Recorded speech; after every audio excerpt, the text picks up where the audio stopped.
அனைவருக்கும் வணக்கம். நேத்து மதுராந்தகத்துல என்டிஏ கூட்டணியோட முதல் தேர்தல் பிரச்சார பொதுக்கூட்டம் வந்து ரொம்ப பிரம்மாண்டமா வந்து மாண்புமிகு பாரத பிரதமர் மோடி தலைமையில வந்து நடந்தது. சோ அந்த கூட்டணியில் இருக்க எல்லா கட்சி தலைவர்களும் அந்த கூட்டத்தில் பங்கேற்றுக்கிட்டாங்க. பெரிய கூட்டம் இருந்தது. எல்லாரும் வந்து பயங்கரமா வந்து திமுக வந்து வீட்டுக்கு அனுப்பிடணும், இந்த மாநிலத்துல வந்து ஆட்சியே சரியில்லை அப்படின்ற மாதிரிலாம் வந்து எல்லாருக்குமே வந்து ஒவ்வொரு பாயிண்ட்ல வந்து பேசிட்டே இருந்தாங்க. எடப்பாடி பழனிசாமி அவர்களும் டிடிவி தினகரனும் அவர்களும் இந்த பொதுக்கூட்டத்தில் கலந்துகிட்டு அவங்க ரெண்டு பேரும் பேசினதான் வந்து முக்கிய பேசு பொருளா இருக்கு. அதாவது எதிர் துருவங்களா இருந்த ரெண்டு பேரும் வந்து மாறி மாறி பாசமழை பொழிஞ்சதை வந்து எல்லாருமே வந்து கண்டு ரசிச்சோம். அந்த கூட்டத்தில் இருந்தவங்களுக்கும் அதிமுக காரங்களுக்கும் ஏன் வந்து அரசியல் பார்வையாளர்களுக்கும் அரசியல் விமர்சகர்களுக்குமே ஒரு கேள்வி வந்து நேத்து முழுக்க மண்டைக்குள்ள ஓடிக்கிட்டே இருந்தது அப்படின்ற மாதிரி சொல்லலாம். அந்த கேள்வியை தாண்டி வந்து நம்ம போயிருக்கவே முடியாது. அது என்ன கேள்வி அப்படின்னா, இந்த கூட்டத்துல ஓ பன்னீர்செல்வம் ஏன் கலந்துக்கல, ஓ பன்னீர்செல்வத்தை ஏன் இவங்க சேர்த்துக்கல, அல்லது ஓ பன்னீர்செல்வம் வரமாட்டாரா, அந்த மாதிரி கேள்விகள் வந்து கண்டிப்பா எல்லாரோட அந்த அரசியல் பார்வையாளர்கள் அதிமுக காரர்கள் எல்லாருக்குமே அந்த அந்த அந்த அந்த கேள்வியை வந்து அந்த கேள்வியை தாண்டாம நேற்றைய நாளை வந்து முடிச்சிருக்கவே முடியாது அப்படின்றத தான் நான் பாக்குறேன். இந்த வீடியோலயே நம்ம அதை பத்தி தான் பேச போறோம். ஓபிஎஸோட வாழ்க்கை, அதாவது அரசியல் வாழ்க்கை வந்து எந்த திசையை நோக்கி பயணப்பட்டுக்கிட்டு இருக்கு, அவரோட அரசியல் வாழ்க்கையை வந்து எடப்பாடி பழனிசாமி அவர்கள் வந்து திட்டமிட்டு வந்து சிதைச்சிட்டாரா அப்படின்ற மாதிரியும், பாஜக வந்து எடப்பாடி பழனிசாமி அவர்களையும் ஓ பன்னீர்செல்வம் அவர்களையும் இணைத்து வைக்கிற முயற்சியை வந்து கைவிட்டுருச்சா அல்லது தோல்வியில முடிஞ்சிருச்சா அப்படின்றத பத்தி தான் இந்த வீடியோல நம்ம முழுசா பார்க்க போறோம். இந்த ஒருங்கிணைப்பு குழு அப்படின்னு சொல்லிட்டு ஒரு குழு வச்சு நடத்திருந்தாரு. அந்த குழு கொஞ்சம் கொஞ்சமா பிரிஞ்சு பிரிஞ்சு பிரிஞ்சு பிரிஞ்சு வேற வேற கட்சிகள்ல முக்கியமா நிறைய பேர் வந்து திமுக வந்து போய் சேர்ந்துகிட்டு இருக்காங்க. இப்ப ஓ பன்னீர்செல்வம் என்ன பண்ண போறாரு அப்படின்றத பத்தி நம்ம இந்த வீடியோல பேச போறோம். இந்த ஓ பன்னீர்செல்வம் அவரோட அரசியல் வாழ்க்கை, அவரை வந்து என்டிஏ கூட்டணியில சேர்க்காதது, எடப்பாடி பழனிசாமி அவர்கள் வந்து முரண்டு பிடிக்கிறது, இதை பத்தினா உங்களோட பார்வை என்ன அப்படின்றத நீங்க கமெண்ட்ஸ்ல போடுங்க. நம்ம சேனல் இது வரைக்கும் சப்ஸ்கிரைப் பண்ணா பாத்துக்கிட்டீங்கன்னா சப்ஸ்கிரைப் பண்ணி பாருங்க. அப்படி பக்கத்துல இருக்க ஆல் பெல் ஐகானை கிளிக் பண்ணிட்டீங்கன்னா நான் போடுற எல்லா அரசியல் சம்பந்தமான தினசரி வீடியோக்கள், அதாவது டெய்லி வீடியோஸ் வந்து உங்களுக்கு நோட்டிபிகேஷன் மூலமா ரீச் ஆயிரும். ஓ பன்னீர்செல்வம் தமிழ்நாட்டுல வந்து ஒரு தவிர்க்க முடியாத ஒரு பேரு ஓபிஎஸ், ஓ பன்னீர்செல்வம் அவர்கள். அதிமுக வந்து எத்தனையோ ஆளுமைகள் இருந்தாலும் முதலமைச்சர் ஜெயலலிதா அவர், முன்னாள் முதலமைச்சர் ஜெயலலிதா அவர்களுக்கு வந்து ஒரு பக்க பலமா இருந்தவர் ஓ பன்னீர்செல்வம். இன்னைக்கு இருக்க அரசியல் தலைவர்களே, அதாவது அதிமுக தலைவர்களே வந்து ஜெயலலிதா அம்மையாருக்கு ரொம்ப மிக அருகில இருந்து ஜெயலலிதா அம்மையாரோட அப்படியே பயங்கரமான நம்பிக்கை பெற்ற ஒரு சில தலைவர்கள் வந்து ஓ பன்னீர்செல்வம் அவர்களுக்கு வந்து ஒரு முக்கியமான இடம் உண்டு. அதுக்கு உதாரணம் தான் வந்து ஜெயலலிதா அம்மையார் வந்து என்னன்னைக்கெல்லாம் வந்து அவங்க வந்து இக்கட்டான சூழ்நிலைகள் வந்திருக்கு, அதாவது அவங்களோட பதவியில இருந்து அவங்க வெளியேறக்கூடிய சூழ்நிலை, அல்லது அவங்களால பதவியில கண்டினியூ பண்ண முடியாத சூழ்நிலை அப்படின்னு சொல்லிட்டு அந்த சூழல்கள்லாம் வந்தபோது அவங்க தேர்ந்தெடுத்தது வந்து ஓ பன்னீர்செல்வம் தான். ஒரு முறை ரெண்டு முறை கிடையாது, 3 முறை வந்து ஓ பன்னீர்செல்வம் அவர்களை வந்து முதலமைச்சர் பதவியில உட்கார வச்சுட்டு, அந்த நாற்காலியில உட்கார வச்சுட்டு தான் அவங்களோட அந்த வழக்குகள், அது வேற விஷயங்கள் எல்லாம் வந்து அவங்க கவனிச்சிருக்காங்க. சோ அந்த அளவுக்கு வந்து ஜெயலலிதா அவர்களுக்கு வந்து ரொம்ப நம்பிக்கையான ஒரு ஆள் அப்படின்ற மாதிரி. அதை தாண்டி அதிமுகவோட பொருளாளரா இருந்திருக்காரு, ரொம்ப நாளாவே பொருளாளரா இருந்திருக்காரு. ஜெயலலிதா அவர்களே வாங்கின பர்சனலா வாங்கின ஒரு ஒரு தொகைக்கு வந்து கணக்கு கேட்டு திரும்ப வாங்கின ஒரு ஒரு ஒரு செய்தியெல்லாம் வந்து நிறைய பேர் வந்து சொல்லி கேள்விப்பட்டிருக்கோம். அந்த அளவுக்கு வந்து அந்த பொருளாளர் பதவியை ரொம்ப சிறப்பா வந்து அந்த கட்சிக்கு நேர்மையாகவும் செஞ்சவர் அப்படின்ற அந்த ஒரு பேர் இருந்திருக்கு. அதை தாண்டி நிதி அமைச்சரா வந்து இருந்திருக்காங்க, நிறைய வந்து பட்ஜெட் வந்து தாக்கல் பண்ணியிருக்காங்க, 3 முறை தமிழ்நாட்டு முதலமைச்சராக இருக்காங்க. அது இல்லாம அந்த தெற்கு மண்டலம் தேனி, ஊசலம்பட்டி அந்த பகுதிகளில் வந்து ஓ பன்னீர்செல்வம் அவர்களோட அதிமுக சார்ந்த செல்வாக்குகள், அது இல்லாம அவரோட சமூகம் சார்ந்த செல்வாக்குகள் அதிகமாவே இருக்கு. சோ அவர் கை காட்டுற ஆளு ஜெயிப்பாங்க அப்படின்ற அந்த ஒரு நிலை வந்து இருந்தது. இவ்வளவு புகழ்களுக்கும் இவ்வளவு பெருமைகளுக்கும் சொந்தக்காரர் தான் ஓ பன்னீர்செல்வம் அவர்கள். அதிமுக வந்து ஜெயலலிதா அம்மையார் மறைவுக்கு பின்னாடி முதலமைச்சராக இருந்த இவர் வந்து விலகுறாரு. அதுக்கப்புறம் வந்து எடப்பாடி பழனிசாமி அவர்கள் வந்து முதலமைச்சர் ஆகிறாங்க, இவர் வந்து துணை முதலமைச்சர் ஆகிறாரு. அதுக்கப்புறம் வர பிரச்சனைகளுக்கு வந்து இவங்க ரெண்டு பேருக்குள்ள ஒரு கிளாஸ் வருது. அந்த கிளாஸ்ல வந்து இவர் வெளியில வர்றாரு. வெளியில வந்ததுல இருந்து அதிமுக வந்து எடப்பாடி பழனிசாமி அவர்கள் வந்து கபலீகரம் பண்ணிட்டாரு. அவர் வந்து அவரோட அந்த பணத்திலையும் அவரோட செல்வாக்குலையும் வந்து அவர் வந்து அதிமுகவை கண்ட்ரோல் எடுத்துக்கிறார் அப்படின்னு சொல்லிட்டு பயங்கரமான பிரச்சாரங்களா இருக்கட்டும், வழக்குகளா இருக்கட்டும், தினசரி வந்து செய்தி சேனலுக்கு முன்னாடி கொடுக்குற செய்திகளா இருக்கட்டும், அந்த மாதிரி ஒரு பரபரப்பான சூழ்நிலையிலே போயிட்டு இருந்தது ஒரு 4-5 வருஷமா. இது கொஞ்ச நாள் ஆக ஆக ஒரு பக்கத்துல வந்து எடப்பாடி பழனிசாமியோட கை வந்து ஓங்குது. அவர் நேரடியா வந்து பாஜக கூட போறாரு. பாஜகவோட ஃபுல் கண்ட்ரோல் வந்து ஏடிஎம்கே வந்துருச்சு அப்படின்றது பச்சை குழந்தைய கூட தெரியணும் அப்படின்ற அந்த ஒரு சூழ்நிலை வந்து வந்த பின்னாடி ஓ பன்னீர்செல்வம் அவர்களும் வந்து நானும் பாஜக கூட போறேன்னு சொல்லிட்டு இந்த 2 பெரும் தலைவர்களை வந்து பாஜக வந்து கையில் எடுத்து 2 பேரையுமே ஆட்டி வைக்கிற ஒரு வேலையை வந்து பாஜக வந்து நேற்று வரைக்கும் பார்த்துக்கிட்டு இருந்தது. இன்னைக்கு என்னாச்சு அப்படின்றது அடுத்த விஷயம். சோ இப்படிப்பட்ட ஒரு சூழல்ல வந்து அதாவது அனைத்து இந்திய அண்ணா திராவிட முன்னேற்ற கழக தொண்டர்கள் உரிமை மீட்பு கழகம் அப்படின்னு சொல்லிட்டு ஒரு லெட்டர் பேட் கட்சி ஆரம்பிக்கிறாரு. ஏன் அப்படின்னா அதுக்கு முன்னாடி இந்த அந்த போட்ட கேஸ் அப்படி இப்படின்னு சொல்லும் போது கோர்ட்ல இருந்து என்ன சொல்றாங்க, அதிமுகவோட பொதுச்செயலர் வந்து எடப்பாடி பழனிசாமி அவர்கள் தான், அதனால நீங்க எல்லாம் வந்து அதிமுக வந்து நீக்கப்பட்டவர்கள் யாரும் அதிமுகவோட கொடியையோ அல்லது அந்த கரை வேட்டியோ கட்டக்கூடாது அப்படின்னு சொல்லிட்டு நிறைய வந்து கோர்ட்ல வந்து தீர்ப்பு வருது. ஸோ அதனால வந்து ஒரு தனியா வந்து ஒரு இயக்கம் காண்போம் அப்படின்னு சொல்லிட்டு தொண்டர்கள் உரிமை மீட்பு குழு அப்படின்னு சொல்லிட்டு ஒரு குழு அமைக்கிறாரு. இவருக்கு ஆதரவா வந்து நிறைய எம்எல்ஏக்களும் முன்னாள் எம்எல்ஏக்களும் மாவட்ட தலைவர்களும் மாவட்ட செயலாளர்களும் நிர்வாகிகளும் ஒரு கூட்டமா வர்றாங்க. என்ன நம்பிக்கையோட வராங்க அப்படின்னு பாத்தீங்க அப்படின்னா, ஒரு கட்டத்துல வந்து இந்த கோர்ட்டு கேஸ் அப்படின்னு சொல்லிட்டு அது இல்லாம அந்த அதிமுக தொண்டர்களோட ஆதரவு இது எல்லாத்தையும் சேர்த்து வச்சு ஓ பன்னீர்செல்வம் வந்து இந்த கட்சியை வந்து டேக் ஓவர் பண்ணுவாரு. திரும்பவும் வந்து ஓ பன்னீர்செல்வம் தலைமையிலான ஒரு அதிமுக வந்து வரும் அப்படின்ற நம்பிக்கையில நிறைய ஒரு கூட்டம் வந்து இங்க வருது. ஆனா மெஜாரிட்டியான கூட்டம் கிடையாது. மெஜாரிட்டியான கூட்டம் வந்து எடப்பாடி பழனிசாமி அவர்கள்ட்ட தான் இருக்கு இப்போ வரைக்கும். சோ அப்படி ஒரு கூட்டத்தை வச்சுக்கிட்டு இவர் வந்து நிறைய பிரச்சாரங்கள் பண்றாரு. நிறைய வந்து பேசுறாங்க. பொதுக்குழுக்கள், செயற்குழுக்கள், மாவட்ட செயலாளர் கூட்டம் அப்படி இப்படின்னு பேசி காரசாரமா வந்து எடப்பாடி பழனிசாமி அவர்கள் வந்து விமர்சனம் பண்றாரு.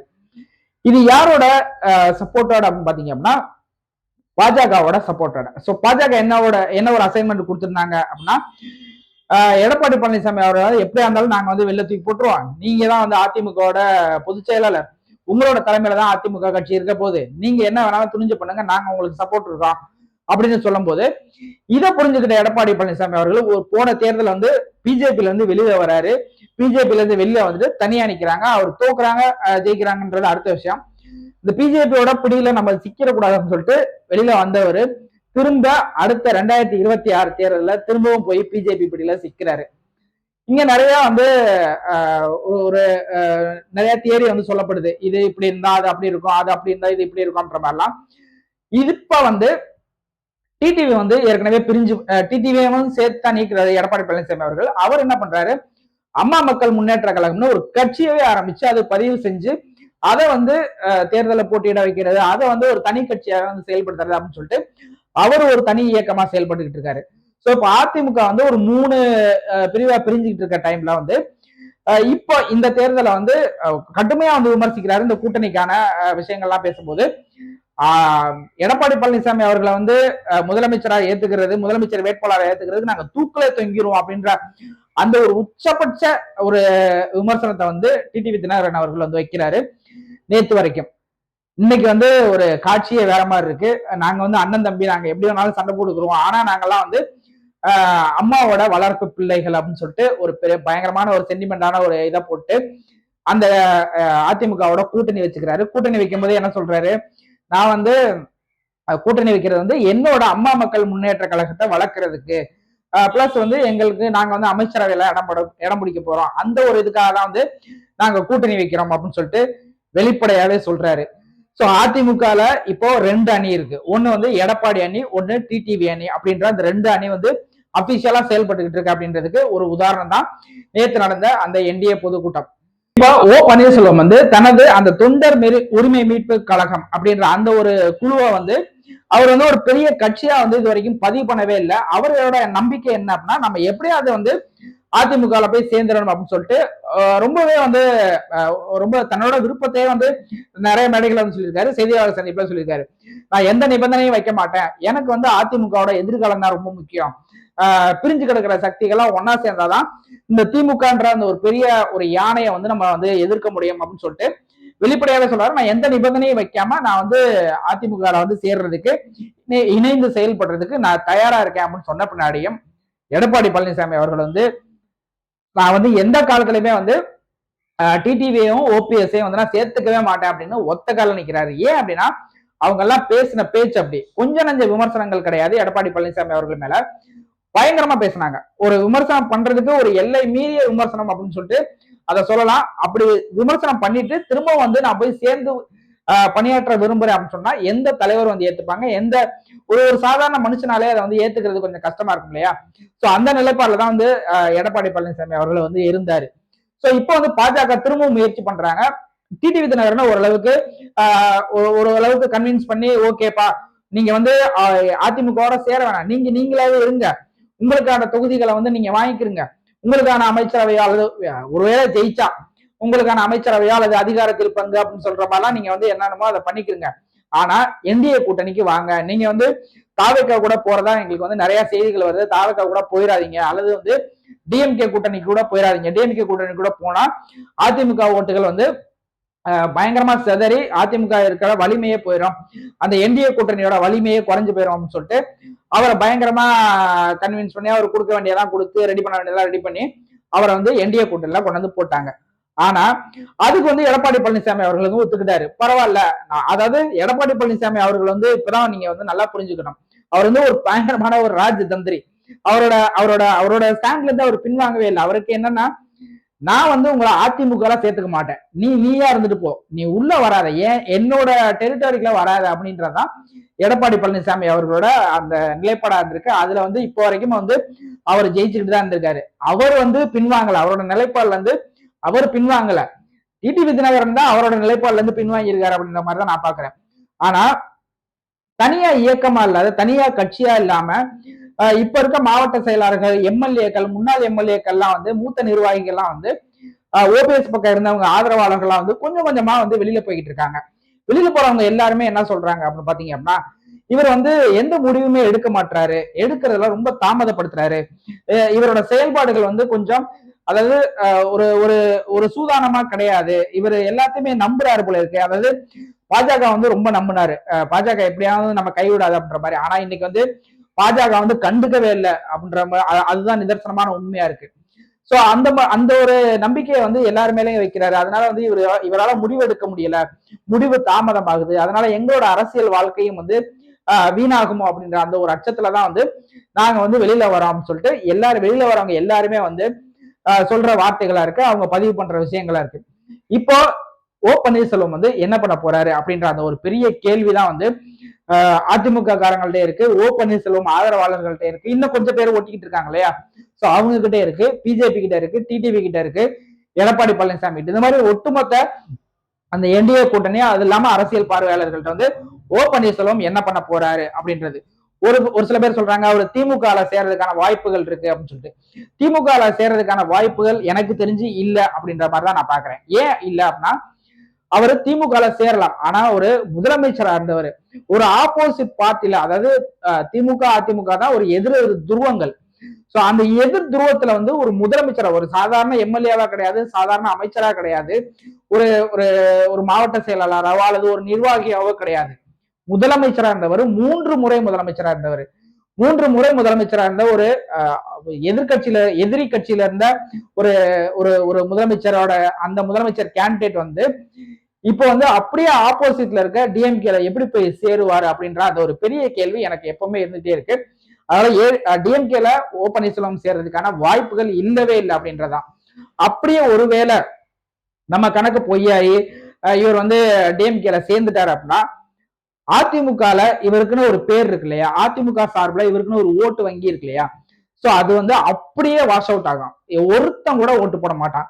ஏன் அப்படின்னா அந்த துரோகம் அப்படின்ற அந்த ஒரு பட்டத்தை வந்து எடப்பாடி பழனிசாமி அவர்களை வந்து இப்ப வந்து எல்லாருமே வந்து துரோகி துரோகின்னு சொல்லிட்டு எடப்பாடி பழனிசாமி அவர்களை சொல்லிட்டு இருக்காரு இல்லையா, இப்ப எடப்பாடி பழனிசாமி என்ன பண்ணுவாரு, அப்படியே அந்த துரோகத்தை அந்த பழியை தூக்கி ஓ பன்னீர்செல்வம் மேல போடுவாரு. நீதாப்பா துரோகி, நீதாப்பா வந்து அதிமுக வந்து திமுக போயிட்ட, திமுக வந்து நம்ம அதிமுக வந்து அழிக்கணும்னு நினைச்ச கட்சி, அதை வந்து நீ போய் இப்போ வந்து சேர்ந்துட்டு நீதான் துரோகி, நான் துரோகி கிடையாது, நான் இப்போ வரைக்கும் அதிமுக தான் இருக்கேன் அப்படின்னு சொல்லிட்டு அந்த ஒரு பழியை தூக்கி அந்த ஒரு பட்டத்தை தூக்கி ஓ பன்னீர்செல்வம் அவர்கள் மேல போடுவாரு. அந்த பழியும் அந்த பட்டமும் வந்து ஓ பன்னீர்செல்வம் அவர்களோட அரசியல் எதிர்காலத்தையே வந்து முடிச்சு விட்டுரும் அப்படின்ற மாதிரி தான் நான் பாக்குறேன். திமுக சேர்ந்த அவருக்கு வந்து பொறுப்பு கொடுக்கலாம், வாய்ப்பு கொடுக்கலாம், என்ன வேணாலும் கொடுக்கலாம். ஆனா மக்கள்கிட்ட இருக்க செல்வாக்கு போயிடும், அதிமுக காரங்கள்ட்ட இருக்க செல்வாக்கு போயிடும். எதிர்கட்சிகளோட விமர்சனத்தை கடுமையா எதிர்கொள்ற மாதிரி இருக்கும். ஓகே, இப்ப தாவேக்காக்கு போகலாமா அப்படின்னு கேட்டா தாவேக்காவே இருக்குமா இல்லையா அப்படின்ற அந்த ஒரு பெரிய ஒரு கேள்வியில இருக்கு. ஏற்கனவே போன செங்கோட்டையனை வந்து மாட்டிட்டு முழிச்சிட்டு இருக்காரு. இப்ப நம்ம வேற போய் போய் என்ன பண்ண போறோம் அப்படின்ற மாதிரி. தாவேக்காவோட முயற்சி என்னவா இருக்கும் அப்படின்னு பாத்தீங்க அப்படின்னா, செங்கோட்டையனை வந்து எடுத்துட்டோம், கொங்கு மண்டலம் பெல்ட்டே வந்து நம்ம கிட்ட வந்துருச்சு, கொங்கு மண்டலம் மொத்தமே நம்ம கிட்ட வந்துருச்சு அப்படின்னா, கொங்கு மண்டலத்துல இருக்க செந்தில் பாலாஜி யாரு, கொங்கு மண்டலத்தோட ராஜாவா இருக்க எடப்பாடி பழனிசாமி யாரு, இவங்கெல்லாம் யாரு, அதுக்கப்புறம் அதை தாண்டி கொங்கு மண்டலத்துல இன்னொரு பெரிய ஒரு பலம் வாய்ந்த கட்சியா இருக்கிற பிஜேபி, இவங்களெல்லாம் மீறி வந்து செங்கோட்டையன் இந்த இந்த தேர்தலை வந்து 2026 ஜெயிப்பாரா அப்படின்ற அந்த ஒரு பெரிய கேள்வி இருந்துகிட்டு இருக்கு. ஸோ தொடர்ந்து வந்து கோபிச்செட்டிப்பாளையத்துல வந்து ஜெயிச்சுக்கிட்டு இருந்த செங்கோட்டையனுக்கு வந்து 2026 தேர்தல் வந்து பயங்கரமான ஒரு ட்விஸ்டா இருக்க போகுது. அதை வந்து பொறுத்திருந்து தான் பார்க்கணும். சோ தாவேக்கா என்ன நினைக்கிறாங்க அப்படின்னா, ஓ பன்னீர்செல்வத்தை வந்து நம்ம கூட்டுக்கிட்டோம்னா அந்த தென் மாவட்டங்கள் எல்லாமே வந்து அப்படியே நமக்கு வந்துடும் அப்படின்னு. அப்ப தென் மாவட்டங்கள்ல இது வரைக்கும் அரசியல் பண்ணிக்கிட்டு இருக்க தலைவர்களா இருக்கட்டும், அமைச்சர்களா இருக்கட்டும், அதிமுக காரங்களா இருக்கட்டும், அல்லது வந்து திமுக காரங்களா இருக்கட்டும், மற்ற கட்சிகளா இருக்கட்டும், சோ அவங்களுக்கு எல்லாம் வந்து செல்வாக்கே கிடையாது. மொத்த செல்வாக்கம் வந்து ஓ பன்னீர்செல்வம் அவர்கள் தலைமையில தான் இருக்கா அப்படின்னு கேட்டா அதுல ஒரு பெரிய கேள்வி இருக்கு. போன தேர்தலில் ராமநாதபுரம்ல ஒரு தொகுதியில நின்று தோல்வியை தழுவினவர் தான் ஓ பன்னீர்செல்வம். ஓ பன்னீர்செல்வத்துக்கு தென்மண்டலங்கள்ல பெரிய செல்வாக்கு இருக்கு அப்படின்னா கண்டிப்பா அவர் ஜெயிச்சிருக்கணும், அவர் ஜெயிக்கல அப்படின்றதா. சோ அவர் ஜெயிக்கிறதுக்கு முக்கியமான காரணமே வந்து இந்த இரட்டை இலை, அதாவது அஇஅதிமுக அப்படின்ற ஒரு அடையாளம் தான் வந்து ஓ பன்னீர்செல்வத்தை வந்து ஜெயிக்கிறதையும் தோக்கிறதையும் தீர்மானிக்குது அப்படின்றது தான் நான் பாக்குறேன். சோ தாவேக்காவுக்கு போறது வந்து தாவேக்கா வந்து பலம்னு நினைச்சா கூட ஓ பன்னீர்செல்வம் அவர்களுக்கு அது ஒரு பெரிய பலவீனமா இருக்கும் அப்படின்றது தான் நான் இந்த நேரத்துல வந்து ரொம்ப அழுத்தம் திருத்தமா சொல்றேன். சோ அப்ப தாவேக்காக்கும் அவர் போறதுல வந்து அவர் வந்து உடன்பாடு இருக்காது. அப்ப அரசியலை விட்டு நின்றுலாமா, அரசியலை விட்டு ஓய்வு பெற்றலாமா, இதுக்கப்புறம் நம்ம என்ன ஆக்டிவ் பாலிடிக்ஸ்ல இருக்க போறோம், இதுக்கப்புறம் என்ன நம்ம பிரச்சாரம் பண்ண போறோம், எவ்வளவு நாளைக்கு தான் எடப்பாடி பழனிசாமி அவர்களே திட்டிட்டு இருக்காரு, அவர் அடுத்த கட்டத்துக்கு நகர்ந்து போயிட்டே இருக்காரு, நம்ம என்ன கீழே இருந்து வந்து திட்டிக்கிட்டே கத்திக்கிட்டே இருந்தோம்னா நம்மளை யாருமே கண்டுக்க மாட்டாங்களே அப்படின்ற ஒரு சூழ்நிலைக்கு வந்து நான் வந்து அரசியல்ல இருந்து ஓய்வு பெறேன் அப்படின்னு சொன்னாருன்னா, ஒருவேளை சொல்லிட்டாரு அப்படின்னா ரொம்ப நல்லது.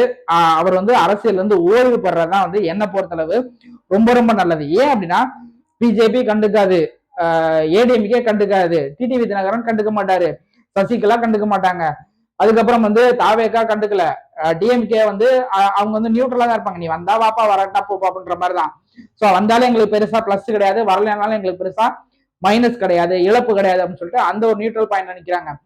புதுசா கட்சி ஆரம்பிச்சு அதை உருவாக்கி அதை தொண்டர் அணியா மாத்தி அதை வந்து டெவலப் பண்ணி கொண்டு வந்து 2026 தேர்தலில் வந்து ஒரு கூட்டணிக்குள்ளேயோ அல்லது ஒரு தனித்து நின்னோ வந்து செயல்படுற அளவுக்கு ஓ பன்னீர்செல்வம் அவர்கள்ட்ட வந்து சக்தி இருக்கா அப்படின்றது எனக்கு தெரியல. சோ அதனால வந்து அவர் அரசியல் இருந்து ஓய்வு பெறதான் நல்லது அப்படின்றது என்னோட கருத்தா இருக்கு. இல்ல அப்படின்னா எடப்பாடி பழனிசாமி அவர்களோட சமாதானமா போயிட்டு எடப்பாடி பழனிசாமி அவர்களும் சமாதானம் ஆக மாட்டாரு அப்படின்றதுல 200% எனக்கு நம்பிக்கை இருக்கு. ஒருவேளை அந்த 200% பொய்யாகி ஒருவேளை வந்து சமாதானம் அடைஞ்சு வாங்க பன்னீர்செல்வம் நம்ம 2 பேரும் சேர்ந்து பழையபடி நம்ம வந்து பயணிக்கலாம் அப்படின்னு சொல்லிட்டு எடப்பாடி பழனிசாமி மனசு வச்சா மட்டும்தான் அதிமுக வந்து ஓ பன்னீர்செல்வம் வர முடியும். வேற யாரு நினைச்சாலும் எடப்பாடி பழனிசாமி அவர்களை வந்து பணிய வைக்க முடியாது அப்படின்றதுல கடந்த காலம் இந்த 8-10 வருஷமா வந்து நம்ம பார்த்துட்டு தான் இருக்கோம். சோ அதுல வந்து எடப்பாடி பழனிசாமி அவர்களும் தெளிவா இருக்காரு. இதுல வந்து ரொம்ப ரொம்ப ஒரு கனகச்சிதமா யோசிச்சு முடிவுகளை எடுக்க வேண்டிய நிலையில வந்து ஓ பன்னீர்செல்வம் இருக்காரு. தை பிறந்தாலும் வழி பிறக்கும் அப்படின்னு சொன்னாரு. இப்ப தை பிறந்த பின்னாடி கேட்டோம்னா தை முடியறதுக்கு இன்னும் கொஞ்ச நாள் இருக்கு, ஸோ தை முடியறதுக்கு நான் வந்து என்னோட ஸ்டேட்டஸை வந்து சொல்றேன் அப்படின்ற மாதிரி சொல்றாரு. ஸோ எப்ப என்ன முடிவு எடுத்தாலும் அவரோட நலன் சார்ந்து அவருக்கு பின்னாடி இருக்க இன்னொரு கூட்டம் இருக்காங்க இல்லையா நம்பிக்கிட்டு, ஸோ அந்த கூட்டத்தோட நலன் சார்ந்து அவரோட முடிவுகளை சீக்கிரம் எடுக்கணும் அப்படின்றதான் உங்களை மாதிரியே எனக்கும் இருக்க ஆசையா இருக்கு. என்னோட வேண்டுகோளும் அதுதான். இந்த வீடியோ பத்தி உங்களோட கருத்துக்கள் என்னன்றத கமெண்ட்ஸ்ல போடுங்க. வேற ஒரு இன்ட்ரெஸ்டிங்கான வீடியோல மீட் பண்ணுவோம். நன்றி.